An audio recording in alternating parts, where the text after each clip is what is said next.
Warahmatullahi wabarakatuh.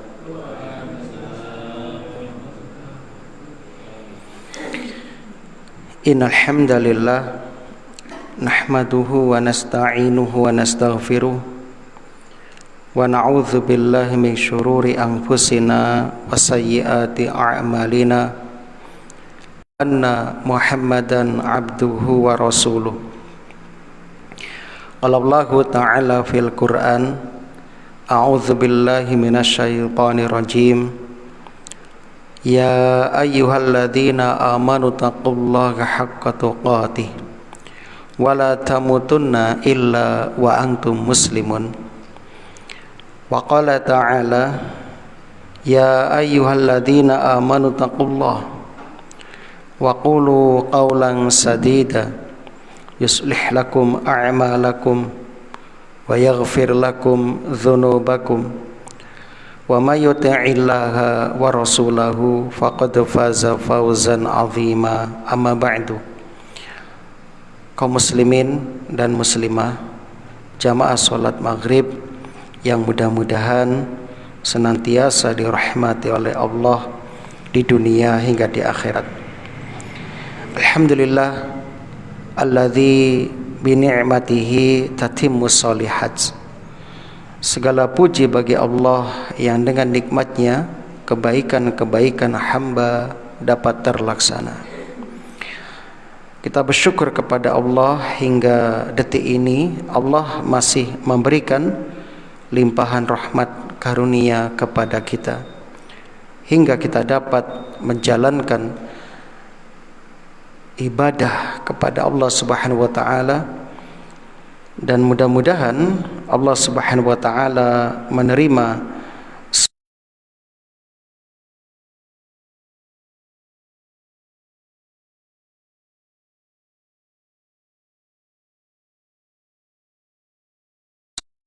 ilmu yang kita pelajari menjadi ilmu yang bermanfaat, ilmu yang akan membela kita kelak di hadapan Allah dan akan memberatkan timbangan amal soleh kita. Allahumma inna nas'aluka ilman nafi'an wa rizqan thayyiban wa amalan mutaqabbalan. Allahumma anfa'na bima 'allamtana wa 'allimna ma yanfa'una wa zidna ilman. Dan tak lupa pula kita berharap mudah-mudahan Allah memberikan kesempatan kepada kita untuk dapat berjumpa dengan bulan Ramadan yang sebentar lagi hadir di tengah-tengah kita. Allahumma sallimna ila Ramadan wa sallim lana Ramadan wa tasallamhu minna mutaqabbalan. Salawat dan salam mudah-mudahan senantiasa tercurah limpahkan kepada Nabi kita Muhammad sallallahu alaihi wasallam, kepada keluarga dan juga para sahabatnya radhiyallahu anhum ajmain. Allahumma shalli wa sallim wa barik ala nabiyyina Muhammad wa ala alihi wa ashabihi wa man tabi'ahum bi ihsanin ila yaumiddin. Monggo kita lajengaken anggenipun ngaos tafsir surah An-Nisa ayat yang ke-24. Ayat ini membahas tentang keharaman menikah dengan perempuan yang bersuami serta kebolehan menikahi perempuan yang bukan mahram dengan syarat membayar mahar. Mari kita lihat ayatnya. A'udzubillahi minasyaitonir rajim. Wal muhsanatu minan nisa'i illa ma malakat aymanukum. Wal muhsanatu minan nisa, dan wanita-wanita yang menjaga dirinya. Muhsanat itu punya 4 makna.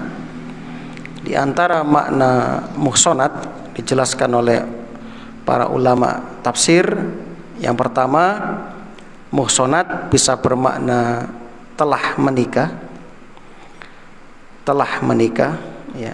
Sehingga ada istilah zina muhson, zina yang dilakukan oleh orang yang sudah menikah. Kalau ada istilah ahsana rajul, artinya laki-laki itu sudah menikah. Makna kedua, muhsonat itu bermakna Islam, bermakna Islam. Sebagaimana yang Allah sebutkan di dalam beberapa ayat Al-Quran, faida uhsunna, apabila perempuan itu. Yang ketiga, makna muhsonat artinya menjaga kehormatan dirinya, seperti yang dijelaskan dalam surat An-Nisa ini, muhsinina ghaira musafihin, yang menjaga kehormatan diri dan tidak berzina. Yang keempat, makna muhsanat itu artinya manusia merdeka. Manusia merdeka. Seperti dalam surat An-Nisa ayat 25 yang nanti akan kita jelaskan. Jadi kesimpulannya, al-muhsanat punya 4 makna. Saya ulangi, yang pertama menikah, yang kedua Islam, yang ketiga menjaga kehormatan, yang keempat manusia merdeka. Wal muhsanatu minan nisa'i illa ma malakat aymanukum. Dan diharamkan juga kamu menikahi, kamu mengawini wanita yang telah bersuami, illa kecuali ma malakat aymanukum, budak-budak yang kamu miliki. Kitaballahi alaikum, ya, sebagai ketetapan atas kamu. Wa uhilla lakum, dan dihalalkan bagi kamu ma wara'a dzalikum, selain yang demikian, yakni dibolehkan menikah selain yang sudah kita sebutkan kemarin, beberapa mahram, ya, dengan syarat ini, ang tabtaghu bi amwalikum muhsinina ghaira musafihin, ya, kamu mencari istri-istri bi amwalikum, dengan harta-hartamu, untuk kamu nikahi. Ghaira musafihin, bukan untuk berzina.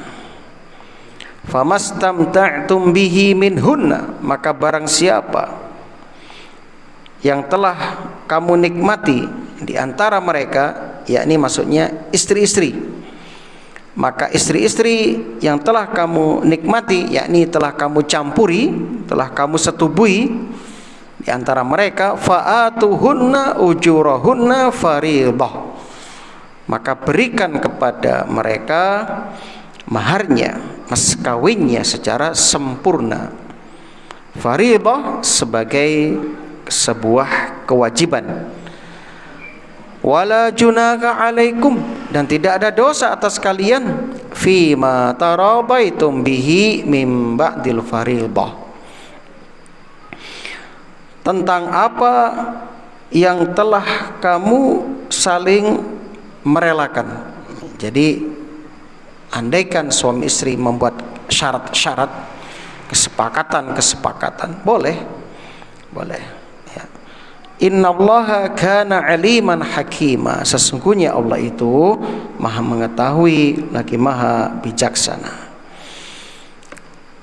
Mari kita lihat lebih dekat lagi kandungan dari makna atau maksud dari ayat ini.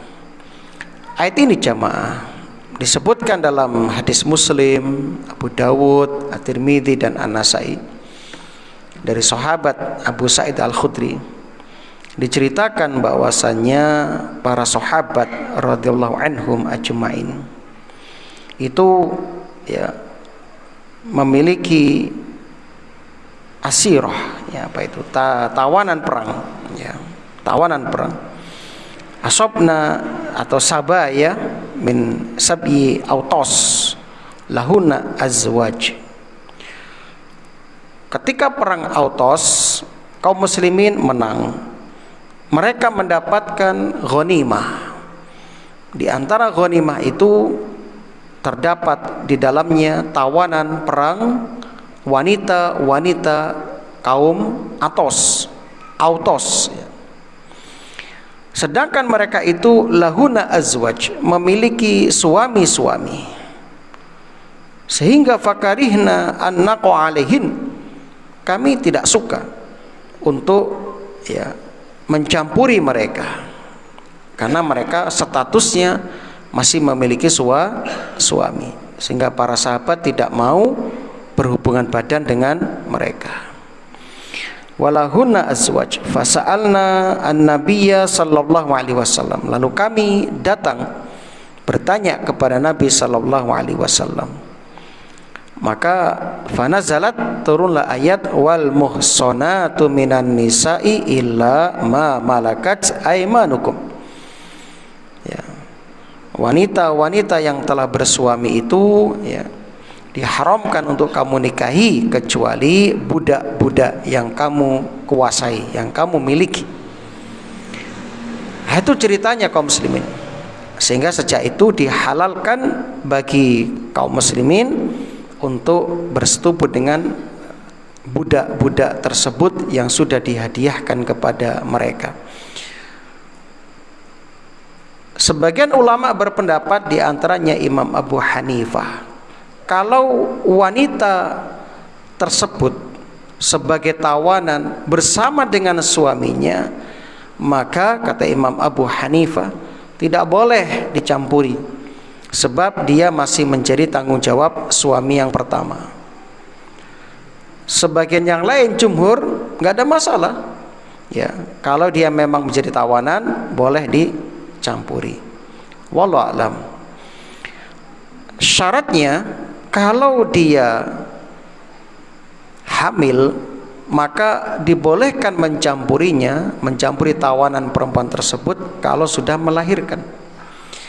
Kalau belum hamil dan punya suami, maka ditunggu 1 kali haid untuk mengetahui kebersihan rahim wanita itu.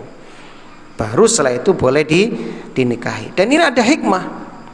Kenapa Islam membolehkan menikahi tawanan-tawanan perang dari para wanita tersebut yang sudah dihadiahkan kepada kaum muslimin, untuk menjaga kelangsungan hidup mereka dan pertanggungjawaban terhadap perekonomian sosial mereka. Bayangkan ketika mereka menjadi tawanan perang, dibawa ke negeri Islam, lantas suaminya tinggal di negeri kafir yang memerangi kaum muslimin.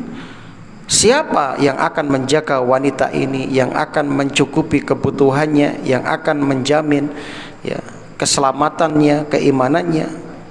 Maka untuk itulah Islam membolehkan mencampuri mereka dengan syarat itu tadi, memberikan mas kawin kepada mereka, dan juga bukan tujuan untuk berzina dengan mereka, tapi betul-betul untuk menikahi mereka, mengawini mereka. Apakah Islam agama yang membolehkan perbudakan? Tidak. Islam tidak membolehkan perbudakan. Tapi kok ada jamaah yang berbahagia? Kalau kita lihat sejarah, perbudakan itu sudah ada jauh sebelum Islam datang. Dan itu sudah menjadi tradisi di negeri-negeri yang di dunia waktu itu. Kalau ada 2 negara berperang, maka yang kalah otomatis dikuasai, dan penduduknya itu dijadikan budak. Nah, Islam itu hanya mengimbangi saja, mengimbangi apa yang sudah terjadi di masa itu, sambil sedikit demi sedikit Islam menghapus perbudakan itu, dengan membebaskan budak pada beberapa bentuk kafaroh dalam Islam. Nah, seperti kalau ada suami istri berhubungan badan di siang Ramadan dengan sengaja, kafarohnya yang pertama membebaskan budak, dan seterusnya. Itu jamaah yang berbahagia. Wallahu a'lam bishawab. Jadi Disebutkan dalam hadis yang lain atau Tabrani, ketika terjadi perang Hunain. Perang Hunain, umat Islam berhasil menguasai Hunain. Lalu mereka memperoleh banyak perempuan-perempuan ahli kitab yang masih bersuami. Ketika kaum muslimin yang sudah mendapatkan perempuan-perempuan tersebut sebagai fai', sebagai harta rampasan perang, maka saat mereka mengetahui ini masih punya suami yang tinggal di negeri kafir itu, di Darul Harb, di negeri kafir yang memerangi kaum muslimin, mereka enggan untuk mencampurinya. Mereka nggak mau untuk melakukan itu.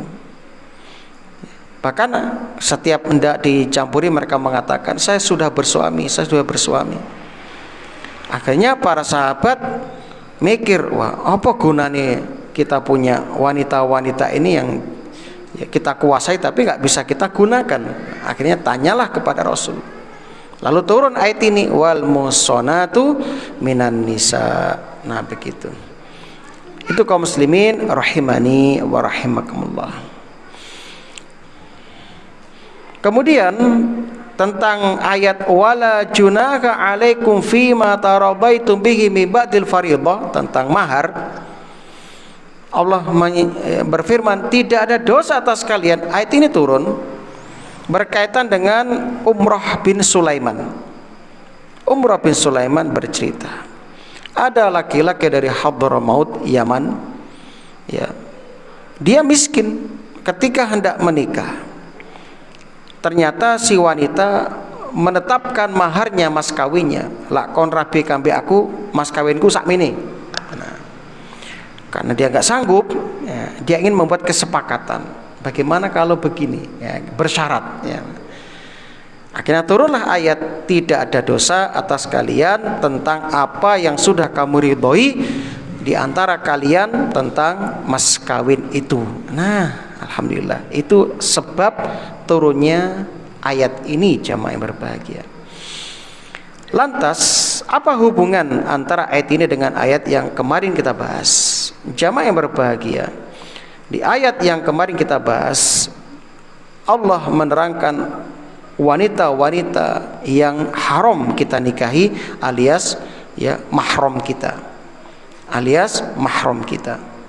Nah, di antaranya mahram karena adanya hubungan nasab, mahram karena adanya hubungan persusuan, dan mahram karena adanya musoharoh, persemendahan atau perkawinan seperti ipar. Nah begitu. Atau sebab yang lain, misalnya karena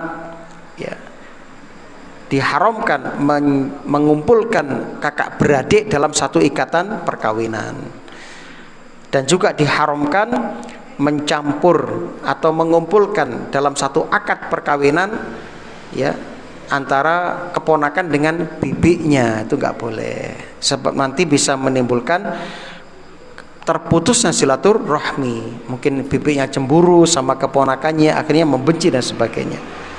Nah itulah kaum muslimin rahimani wa rahimakumullah. Sedangkan ayat ini melanjutkan itu. Di antara yang diharamkan itu, selain yang sudah kita bahas kemarin, yaitu wanita-wanita yang berstatus istri orang, itu gak boleh, kecuali wanita-wanita fai' yang menjadi tawanan perang yang diberikan kepada pasukan kaum muslimin. Itu dibolehkan untuk menikahinya walaupun mereka punya suami yang tinggal di negeri kafir, di negeri harb, Darul Harb. Nah, sekali lagi, hikmahnya apa? Hikmahnya tadi sudah kita jelaskan, menikahi perempuan-perempuan yang menjadi tawanan perang tersebut, salah satu di antara cara untuk menanggung kehidupan dan melindungi mereka supaya tidak bersusah payah lagi mencari rizki. Itu kaum muslimin yang berbahagia. Dengan syarat tadi memberikan mahar atau mas kawin dan tidak niat untuk berzina. Nah, kemudian kaum muslimin rahimani wa rahimakumullah, berikan beberapa pelajaran kepada kita yang bisa kita petik Yang pertama, pelajaran yang bisa kita ambil dari ayat ini adalah ya, pernikahan memiliki aturan syariat yang tegas ya. Jadi jangan dibuat main-main ya, karena pernikahan itu memiliki aturan yang jelas dan tegas.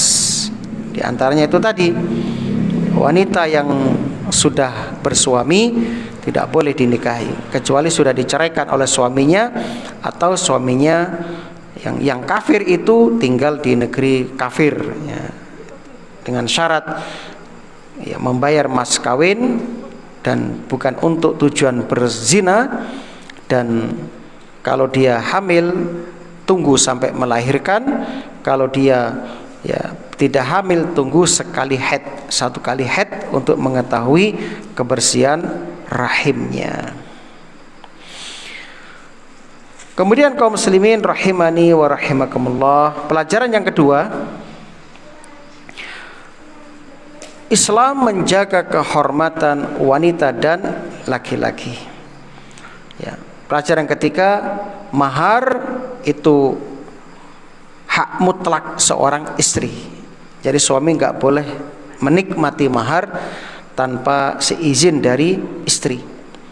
Jadi, kemarin ada pernikahan yang viral ya, ada seorang menikah dengan anak kiai dengan mas kawin 1 miliar. Nah, itu agak ramai kemarin, masya Allah, seru ya.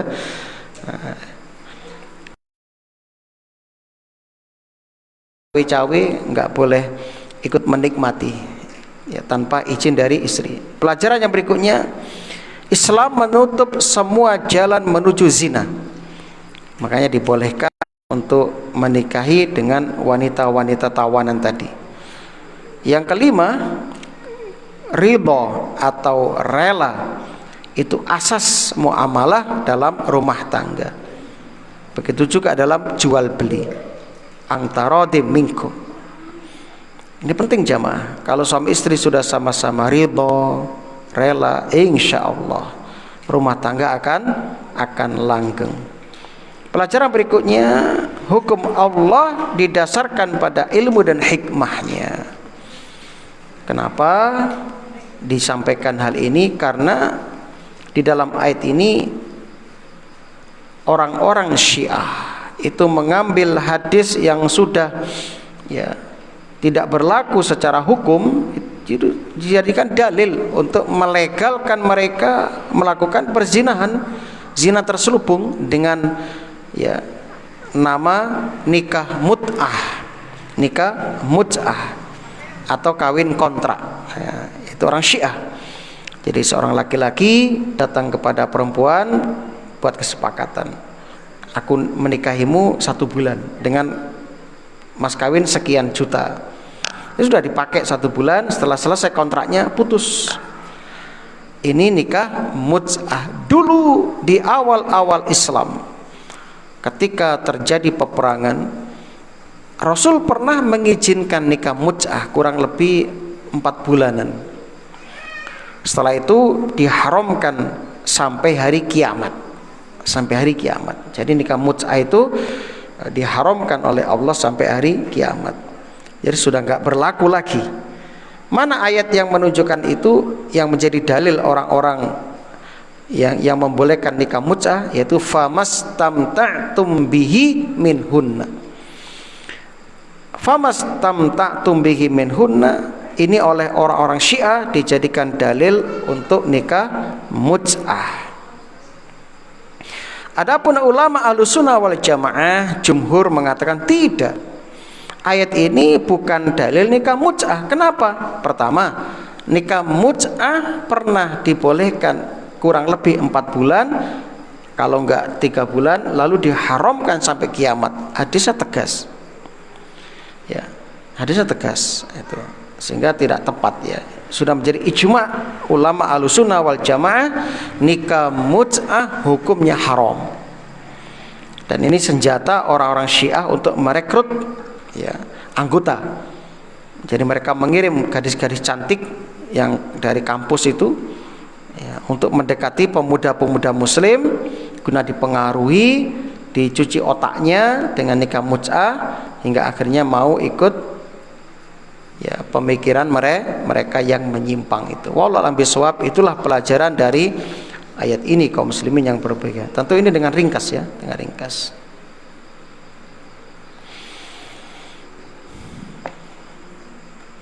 Kemudian ayat berikutnya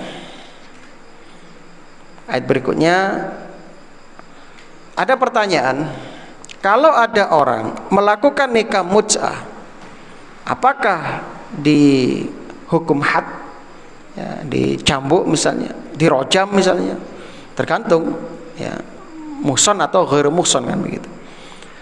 Ulama mazhab Hanafi, Syafi'i, Hambali berpendapat orang yang nikah mut'ah ya tidak dihukum had, karena nikah mut'ah termasuk nikah syubhat.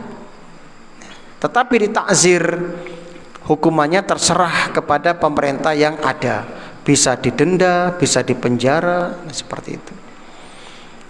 Itu kaum muslimin yang berbahagia. Adapun mazhab Maliki, mereka berpendapat ya orang yang melakukan nikah mut'ah atau kawin kontrak dirojam sampai mati. Ini pendapat Imam Malik dan mazhabnya. Itu kaum muslimin yang berbahagia. Naam.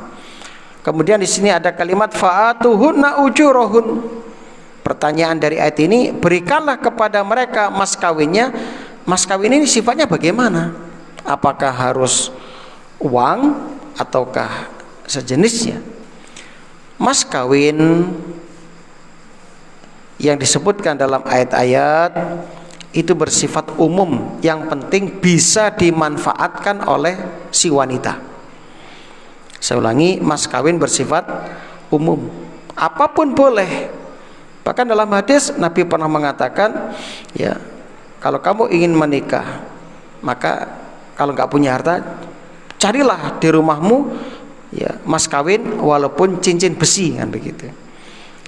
Saya pernah tanya ke tukang aluminium di Purwojati itu, berapa harga cincin besi? Katanya Rp2.000. Kalau murah ya, Rp2.000. Nah, itu apa istilahnya? Ya tidak harus cincin besi ya. Artinya itu gambaran mahar itu tidak mesti mahal itu. Yang jelas kalau Anda orang kaya, ya sesuaikan dengan kekayaan, itulah sunnahnya. Nalika panjenengan tiang ingkang melarat, orang miskin, ya sesuaikan dengan kondisi Anda. Itulah yang sesuai dengan sunnah.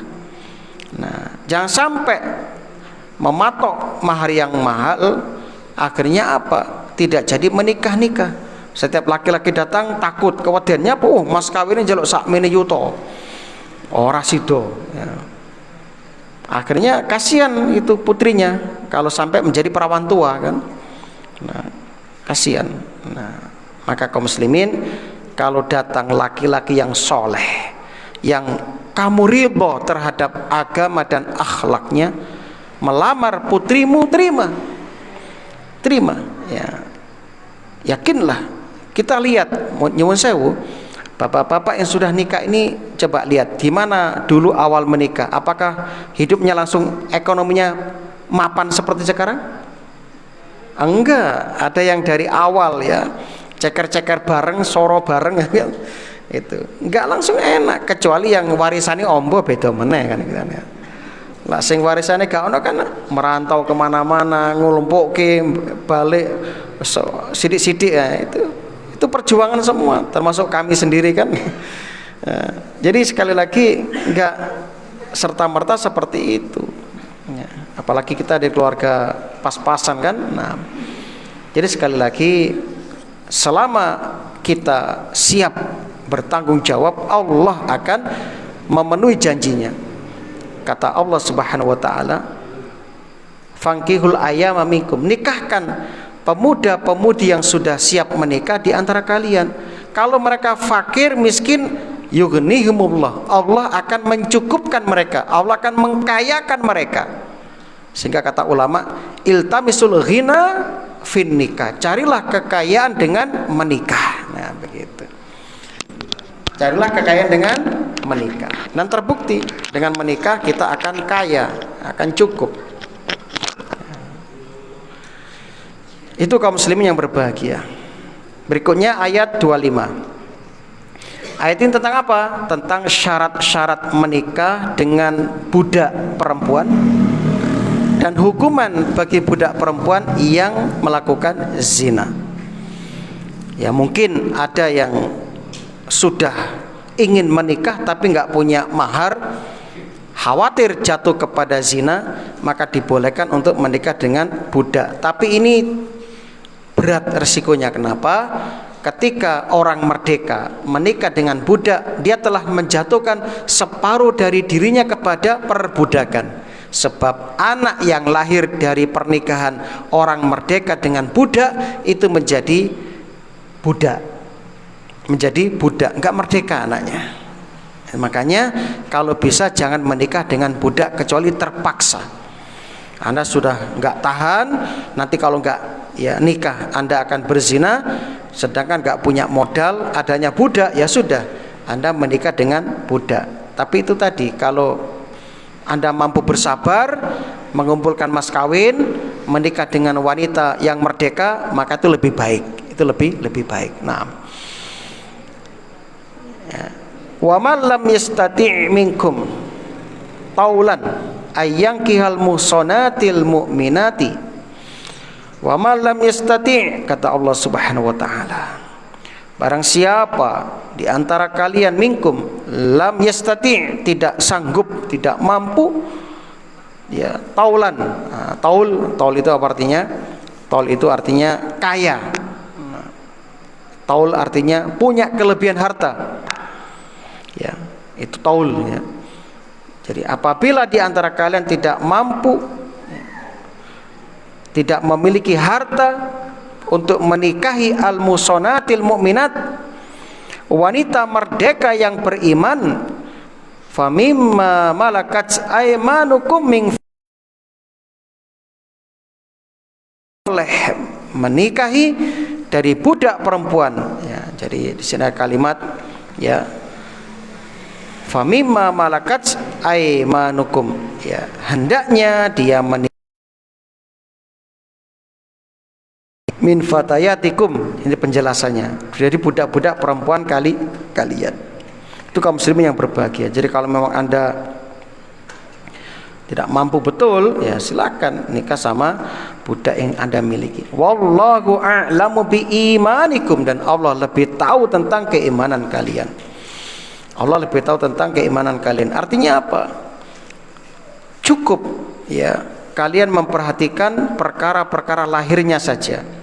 Adapun apa yang tersembunyi dalam hati, serahkan kepada Allah Subhanahu wa taala. Sebab hanya Allah yang tahu yang terperinci. Kalau kita hanya secara global saja. Artinya banyak di antara budak-budak itu yang beriman dan soleh itu banyak. Bahkan banyak juga ulama-ulama yang lahir dari rahim seorang budak, banyak ya. Bahkan banyak wanita-wanita budak itu yang melebihi keimanan wanita merdeka, banyak ya. Sehingga apa? Kalau Anda terpaksa mau menikah sama budak, hilangkan rasa tidak suka, hilangkan perasaan memandang rendah budak tersebut, karena standar ukurannya adalah keimanan. Sedangkan yang tahu hakikat iman dan tidaknya seseorang itu hanya Allah Subhanahu wa taala ya. Karena ada orang ngakunya iman kayak orang munafik tapi hatinya kafir. Kita nggak tahu itu. Yang kita tahu lahirnya dia itu muslim, KTP-nya muslim ya. Dilala kelakuannya kafir ya. Seperti Abu Janda misalnya, semoga Allah kasih hidayah kan begitu. Itu kan secara lahir Islam tapi hatinya tuh selalu membenci Islam, ngolok-ngolok, ngelek-ngelek Islam. Kadang kita gregetan lihat orang kayak gitu. Sama dengan Umar ketika lihat orang munafik gregetan, Pak, minta izin, ya Rasulullah, izinkan aku memenggal kepala orang munafik. Kata Rasul, jangan Umar, kalau kamu membunuh mereka, apa kata orang-orang? Muhammad mateni kancani dewi, kan begitu. Nah, Makanya orang munafik seperti duri dalam daging, ya. Ruwet ngadepi, repot ngadepi. Ba'dukum min ba'd, kata Allah Subhanahu wa taala. Sebagian kalian berasal dari sebagian yang lain. Artinya apa? Kalian semua sama di hadapan agama. Ya. Janganlah kalian enggan menikahi budak-budak perempuan tersebut selama dia beriman. Ya, itu baik di hadapan agama, kan begitu. Kemudian fankihuhunna, maka nikahilah mereka biizni ahlihinna, dengan izin ya ahlihinna, dengan izin ahli mereka, keluarga mereka. Wa atuhunna bil ma'ruf, dan berikanlah kepada mereka mahar dengan cara yang ma'ruf, dengan cara yang patut, ya, dengan cara yang baik. Contohnya apa? Tidak menunda-nunda. Ya, misalnya sebelum nikah sudah sepakat mau ngasih mas kawin 1 juta. Dilalap pas nikah gak dikekek nih. Ya, mas nanti mas kawin nih. Sampai berbulan-bulan gurun dikekek. Itu namanya ya tidak ma'ruf. Atau misalnya mas kawinnya dikurangi. Loh mas, wingi pas akad nengarpe KUA sampai ngomong 1 juta. Loh kok cuma 800? Nah, ini juga termasuk ghairu ma'ruf. Ini enggak bagus ini. Ini bertentangan dengan ayat ini. Ini enggak boleh. Ghairu musafihat, bukan tujuan untuk berzina. Wala muttakhidati akhdan, dan bukan untuk tujuan menjadikan gundik, ya. Apa gundik itu?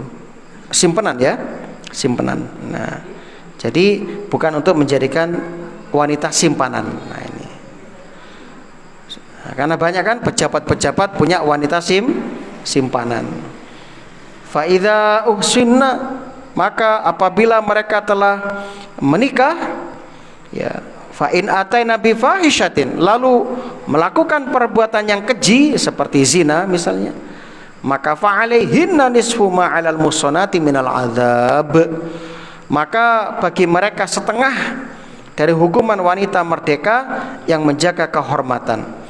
Kalau wanita merdeka berzina itu kan kalau dicambuk itu kan 100. Berarti kalau budak yang berzina itu 50. Gitu kan, itu separuh. Nah, itu jam yang berbahagia. Dzalika liman khasyal 'anata minkum, dan ini berlaku bagi orang yang khawatir terjerumus dalam dosa. Terjerumus dalam dosa, ya. Anats itu artinya apa?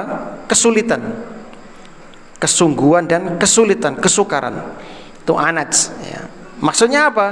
Maksud dari anats itu adalah perbuatan zina. Kenapa zina dinamakan dengan anats? Anats, ya.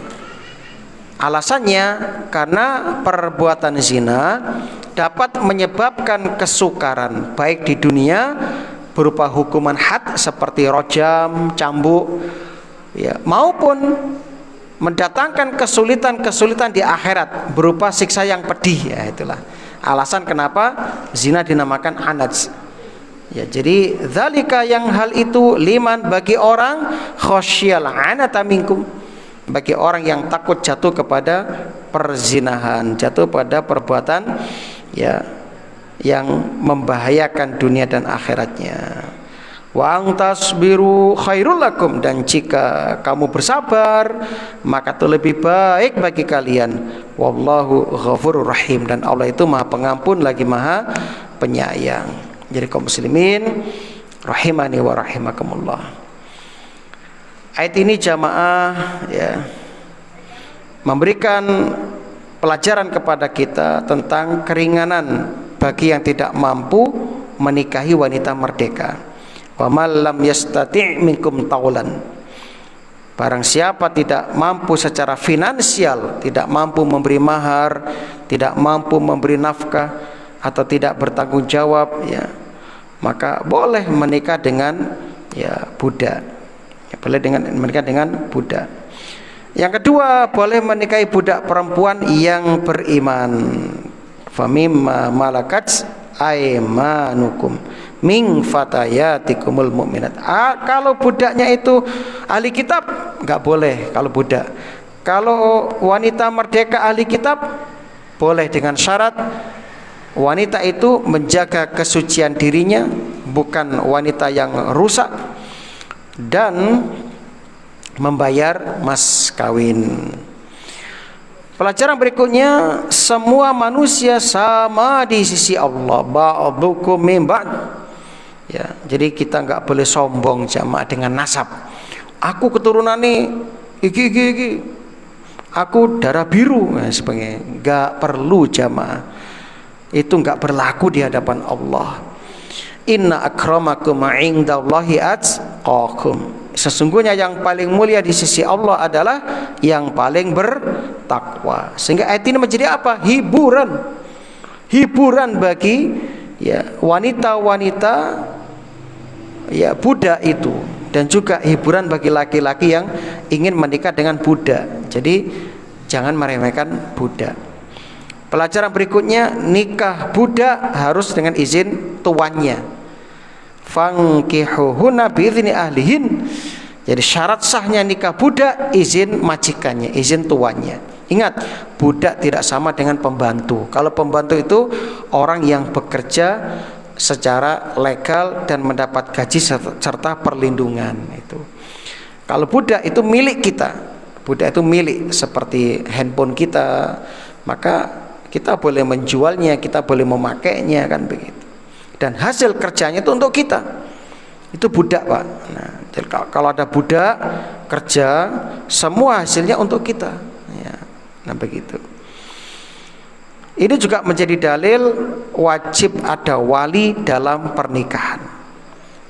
Tidak sah nikah tanpa wali. Nah, kalau nggak ada wali, habis semuanya. Bagaimana? Wali hakim. Siapa wali hakim? Wali hakim adalah pemerintah yang sah. Pemerintah. Tidak sembarangan jadi wali hakim, nggak boleh. Bahkan seorang petugas KUA resmi kalau di luar jam dinasnya menjadi wali hakim nggak boleh, harus ada surat resmi dari atasan. Ya, itu nggak boleh kaum muslimin. Saya pernah didatangi beberapa orang dari Jember, dari perumahan Tegal Besar. Ustadz, bisa minta tolong, ada apa untuk menikahkan saya? Terus nikah siri Ustadz, jenengan yang menikahkan. Kami antar, dijemput mobil. Ayo Ustadz, saya ajak pakai mobil ke tempat calon wanita saya. Gak mau saya. Loh, kenapa Ustadz? Kan boleh dalam Islam. Enggak boleh. Ini gak beres ini. Kenapa? Karena walinya gak jelas. Alasannya ini. Wali hakim Ustaz, gak bisa wali hakim dari KUA. Kalau wali hakim dari KUA berarti tidak ada nikah sembunyi. Saya pernah ditawari amplop agak tebal ya, suruh menikahkan. Saya nggak mau. Ini bertentangan ya. Termasuk di Muhammadiyah juga bertentangan. Kalau saya mau lumayan Pak. Nah, terus saya nggak mau. Gitu kan. Sering itu ada. Nah, taib. Pernah juga ada pegawai stasiun ya, lumayan tinggi jabatannya. Minta tolong saya juga untuk mengakadkan nikah siri di daerah Jember sana. Saya nggak mau, walaupun ditawari uang saya nggak mau. Moh golek sing liya ae. Saya nggak mau. Nah, itu kaum muslimin yang berbahagia. Jadi wa tuhuna ujurahuna bil ma'ruf. Ya, walaupun itu budak tetap mas kawin wajib. Tentu dengan cara yang layak. Enggak boleh alah awakmu budak mas kawine iki yang sepele yang enggak bernilai, jangan. Ya, Islam itu menjaga kehormatan wanita, walaupun dia budak tetap harus diberikan mas kawin yang layak, yang pantas, yang ma'ruf. Enggak boleh ditunda-tunda, enggak boleh dikurangi, enggak boleh dolim kaum muslimin. Pelajaran berikutnya, syarat kesucian akhlak. Di sini disebutkan Anda boleh menikah dengan mereka, satu, muhsonat, wanita tersebut menjaga kehormatan dirinya, bukan wanita pezina. Dan Anda juga bertujuan menjaga diri, bukan untuk bersenang-senang saja. Ghairu musafihat, tidak untuk berzina, ya. Betul-betul menikah dan bertanggung jawab.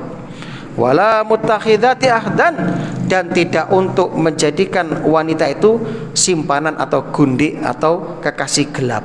Nah, begitu. Dari sini ada pelajaran, kata Ibnu Katsir, Islam menutup semua jalan menuju perzinahan. Maka nikah mut'ah atau kawin kontrak diharamkan. Syiah yang hanya membolehkan itu Syiah. Kalau nggak diharamkan, waduh, hancur Pak.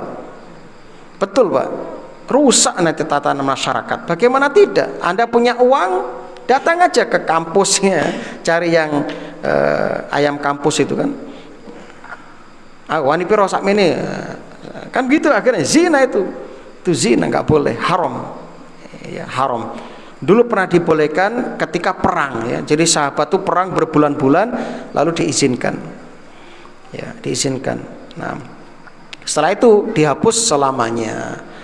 Makanya Umar bin Khattab mengutus pasukan itu tidak lebih dari 3 bulan paling lama. Umar itu pernah Pak, ketika menjadi khalifah, beliau keliling. Itu kebiasaan Umar. Umar itu kalau keliling kan malam, ya, nggak seperti pejabat sekarang ya, siang hari ya. Nah, belusuannya Umar itu malam. Umar melewati rumah seorang wanita yang suaminya pergi jihad, ya, rumah dari tentaranya, itu bersyair tentang kesedihan hatinya karena menahan rindu kepada suaminya. Sebab 3 bulan nggak pulang-pulang, kayak siapa itu, Bang Toyib. Nah, akhirnya Umar mengumpulkan, ya, pejabatnya, dan Umar bertanya kepada mereka, dan Umar juga bertanya kepada para wanita termasuk istrinya, dan juga pada beberapa wanita yang ada. Apa kata Umar? Berapa bulan kuatnya seorang wanita tidak berhubungan badan dengan suaminya? Kata mereka, kami paling kuat bertahan 3 bulan, lebih dari itu sudah kami gak kuat, ya. Akhirnya buat peraturan, setiap 3 bulan pasukan wajib dilukir, ya, dipulangkan, nanti yang baru dikirim, terus begitu setiap 3 bulan. Itu oleh Umar bin Khattab. Pelajaran berikutnya, hukuman zina bagi budak itu setengah dari wanita merdeka. Ya, kalau wanita merdeka dicambuk 100, budak dicambuk 50 cambukan. Kalau wanita merdeka yang muhson sudah menikah berzina dirojam sampai mati, budak tidak dirojam, ya, diganti dengan takzir. Takzir itu bebas, boleh dipenjara, boleh dikasih hukuman apa gitu kan, yang penting tidak dirojam. Itu kaum muslimin yang berbahagia. Ini ijma para ulama. Pelajaran berikutnya, hukum ini khusus bagi yang khawatir jatuh kepada zina. Nah, kalau Anda sanggup bersabar, aku walaupun gak nikah masih sanggup gak akan jatuh kepada zina, gak apa-apa, jangan nikah sama budak. Itu tadi yang saya maksud. Tapi kalau dzalika liman khasyal anata minkum, kalau kamu kesulitan, kabotan untuk menahan diri tidak berzina, maka ada rukhsah, ada keringanan, boleh menikah sama budak dengan syarat ngasih mas kawin tadi dengan cara yang layak. Pelajaran berikutnya yang terakhir, menahan diri lebih utama. Wa ang tasbiru khairul lakum. Kalau kamu mampu bersabar, itu lebih baik bagimu. Sebab kesabaran ini dalam hal ini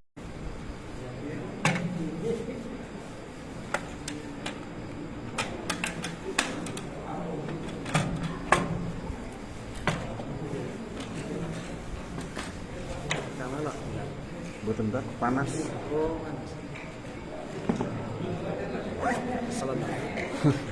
Iya, nganu terakhir dari dulu Bilal itu rodok-rodok ringkih.